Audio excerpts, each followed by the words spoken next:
Hi friends, welcome back to my channel. React interview questions భాగంగా ఈ వీడియోలో మనము what is use effect hook and example, what is the uses of use effect and example ఇచ్చినట్టయితే చాలా important interview question అనమాట ఇది. Use effect అనేది మనకి ప్రతి రియాక్ట్ డెవలపర్ ఇంటర్వ్యూస్లో అడిగే 100% అడిగే క్వశ్చన్ అనమాట ఇది. యూజ్ ఎఫెక్ట్ అనేది మనకి రియాక్ట్ మొత్తం మీద, అసలు రియాక్ట్లో మనం చేసే ప్రతి దానికి కూడా మనము యూజ్ చేసేది అనమాట యూజ్ ఎఫెక్ట్ హుక్.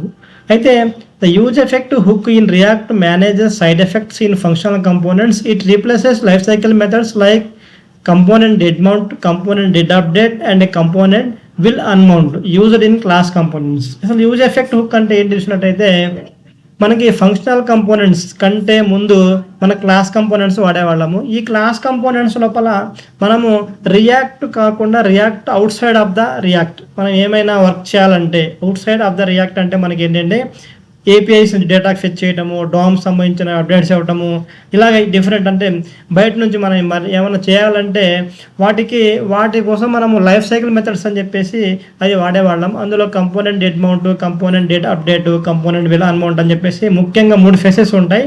ఈ 3 ఫేసెస్ ద్వారా మనము ఆ యొక్క ఏదైతే మనము డేటాని out side react out side నుంచి మనము ఎక్కడి నుంచో డేటాని తీసుకొస్తున్నామో ఆ డేటాని మేనేజ్ చేసేవాళ్ళం. అలాంటి ఇది కొంచెము డెవలపర్కి కొంచెము క్రిటికల్గా ఉండేది, కొంచెము హార్డ్గా ఉండేది అనమాట. కోడింగ్ అర్థం చేసుకోవడానికి కానివ్వండి, మనం వర్క్ చేయడానికి కానివ్వండి. అయితే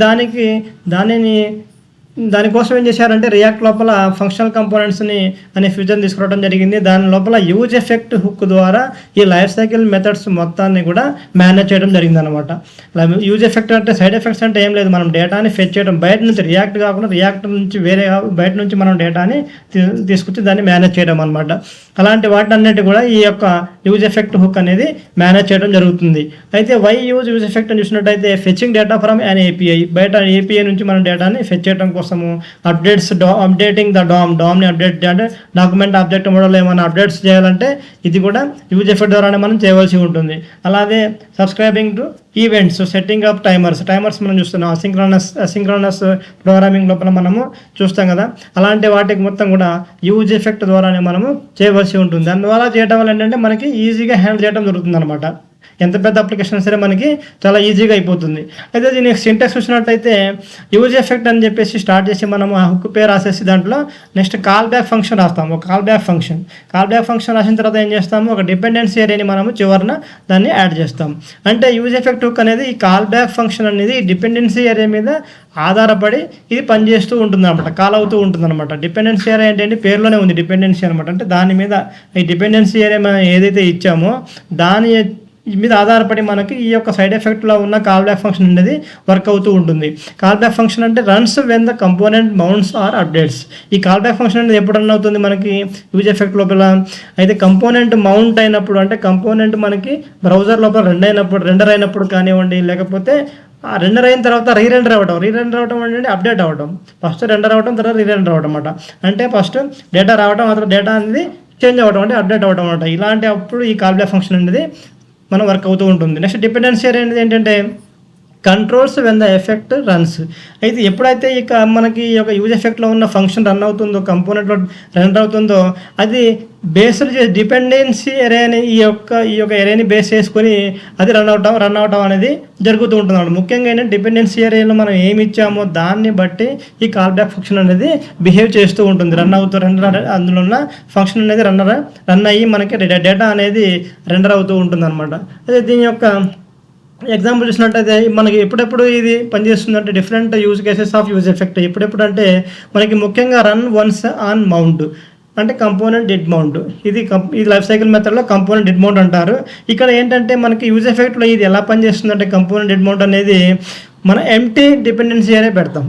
యూజ్ ఎఫెక్ట్లో ఒక కాల్ బ్యాక్ ఫంక్షన్ లోపల మనం ఏదైతే మనం రాసామో ఆ ఫంక్షన్ కాల్ చేసి ఆ ఫంక్షన్ అనేది ఎప్పుడు రన్ అవ్వాలి, మనకి runs only once when the component loads, అంటే కంపోనెంట్ డెడ్ మౌంట్ అనమాట.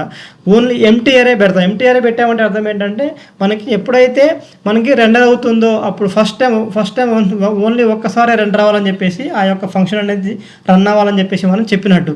సెకండ్ ఏంటంటే run on state change, component did update. అంటే లైఫ్ సైకిల్ మెథడ్లో దాన్ని ఏమంటారు, కంపోనెంట్ డిడ్ అప్డేట్ అని చెప్పేసి అంటారు. అంటే ఇప్పుడు ఈ యొక్క డిపెండెన్సీ ఏరియాలో మనం ఏమైతే స్టేట్ ఇచ్చామో ఆ స్టేట్ అనేది ఎప్పుడు చేంజ్ అయితే అప్పుడు మనకి యూజ్ ఎఫెక్ట్లో మనం ఇచ్చిన ఆ ఫంక్షన్ అనేది రన్ అవ్వాలని చెప్పేసి ఇచ్చినాం. Runs every time count changes. మనం ఇక్కడ కౌంట్ ఇచ్చాం కదా, ఈ కౌంట్ అనేది ఈ స్టేట్ ఇచ్చాం మనం. అంటే ఈ స్టేట్ ఎప్పుడైతే మనకు అప్డేట్ అవుతుందో అప్పుడు ఈ యొక్క యూజ్ ఎఫెక్ట్లో మనం పైన ఇచ్చిన కాల్ బ్యాక్ ఫంక్షన్ ఏదైతే ఉందో అది రన్ అవ్వాలని అర్థం. మూడోది క్లీనప్ అండ్ అన్మౌంట్. మూడోది ఎప్పుడు థర్డ్ కేసు ఏంటి? క్లీనప్ అనమాట. క్లీనప్ అంటే అన్మౌంట్ అవ్వటం. అంటే లైఫ్ సైకిల్ మెథడ్స్ దాన్ని ఏమంటారు అంటే కంపోనెంట్ విల్ అన్మౌంట్ అంటారు. అంటే కంపోనెంట్ ఫస్ట్ మౌంట్ అవ్వటం అంటే పుట్టడం, కంపోనెంట్ అప్డేట్ అవ్వడం అంటే పెరగడం అంటే చేంజెస్ అవ్వటం. మూడోది అన్మౌంట్ అంటే కంపోనెంట్ అనేది చనిపోవడం అంటే రిమూవ్ అవ్వడం. బ్రౌజర్లో నుంచి కంపోనెంట్ డిలీట్ అయిపోవడం. ఇది ఎప్పుడంటే మనం టైమర్ పెడతాం. టైమర్లు పెట్టేసి ఈ టైం అయిన తర్వాత మనం ఏం చేయాలా, ఆ కంపోనెంట్ అనేది ఆటోమేటిక్గా రిమూవ్ అయిపోవాలని చెప్పేసి ఇలా యూజ్ ఎఫెక్ట్లో ఇలా రాస్తాం అనమాట. మనము రాసేసి కంపోనెంట్ అన్మౌంట్ చేస్తాం అనమాట. అప్పుడు కూడా మనము ఈ యొక్క డిపెండెన్సీ ఏరియా అనేది ఎంటీ పెడతాము. కాకపోతే మనము టైమర్స్ ఇంటర్వెల్స్ కానివ్వండి ఇలా ఏదో ఒక అసింక్రోనస్ ఆపరేషన్ని మనం ఇక్కడ చేయవలసి ఉంటుందన్నమాట. ఇది మన use cases of use effect. ఈ ఎగ్జాంపుల్ చూసినట్టయితే మనకి ఇక్కడ ఒక చిన్న ఎగ్జాంపుల్ ఇక్కడ నేను కౌంట్ అని చెప్పేసి రాశాను. సెట్ కౌంట్ అని చెప్పేసి యూజ్ స్టేట్లో ఇనిషియల్ 0 తీసుకున్నాను. Use effect runs after every render. Use ఎఫెక్ట్లో నేను ఏం చేశాను, కన్సోల్ లాగ్ అని చెప్పేసి బటన్ క్లిక్ కౌంట్ టైమ్స్ అని చెప్పేసి పెట్టాను. అయితే ఇక్కడ యూజ్ ఎఫెక్ట్లో మనము ఓన్లీ మన డిపెండెన్సీ ఏరియా ఏముంది ఇక్కడ కౌంట్ అనే స్టేట్. అంటే కౌంట్ అనే స్టేట్ ఉంది. అంటే ఈ కౌంట్ అనేది చేంజ్ అయినప్పుడల్లా మనకి అప్డేట్ అయినప్పుడల్లా మనకి యూజ్ ఎఫెక్ట్లో ఉన్న ఈ కన్సోల్ లాగ్ అనేది వర్క్ అవుతూ ఉండాలి, అంటే కాల్ అవుతూ ఉండాలన్నమాట. ఇలాగ మనం ఇక్కడ రాయటం జరిగిందనమాట. అయితే ఇక్కడ నేను దీన్ని చూసినట్టయితే కన్సోల్ చూద్దాం ఫస్ట్. ఇక్కడ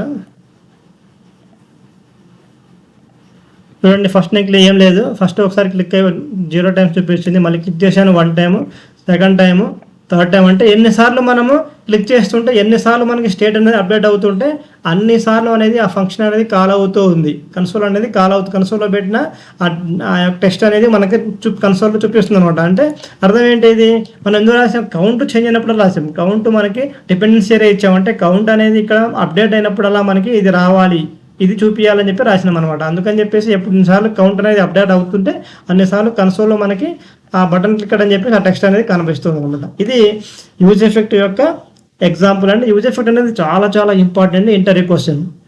థ్యాంక్ యూ ఫర్ వాచింగ్.